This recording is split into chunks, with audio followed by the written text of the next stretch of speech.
ẹ jẹ́ ká fòní kí ẹni tá a gbọ́dọ̀ jí kẹ́, ẹni tó ṣe wípé látàfẹ̀mọ́jú láti gbọ́dọ̀ jí, láti kẹ́, láti gẹ̀, àti gba tá a ti bí sáyé, láti nífẹ̀ẹ́, láti ń kẹ́, láti ń gẹ̀ nítorí orúkọ tó ń jẹ́ Àjíkẹ́ Ìkẹ olúwa Adédìwúrà.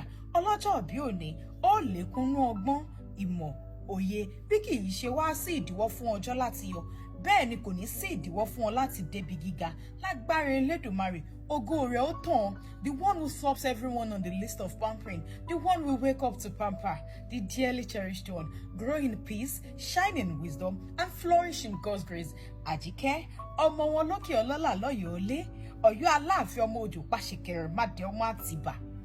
Ajíṣe bí Ọ̀yọ́ láàrí, Ọ̀yọ́ ò ní jẹ́ ṣe bí baba ńlá kú baba ẹnìkan nílé baba tó bí ọlọ́mọ. Jẹ́ mú ọrẹ lé ìyá tó bí ọlọ́mọ. Ìlú olókè bí òkè òsì, ọmọ arójòjòyè ni ọ́, ọmọ adélé fèjìdèjì. Gúnugún ìbá wọn kú ní kékeré, ó dàgbà, ó dògbó, ó tẹ̀gbẹ́, ó jẹ̀gbẹ́ lọ láṣẹ Elédùmarè. Ire gbogbo ní tiẹ̀ o, nítorí níre níre là á sọ̀rọ̀ àtàrí.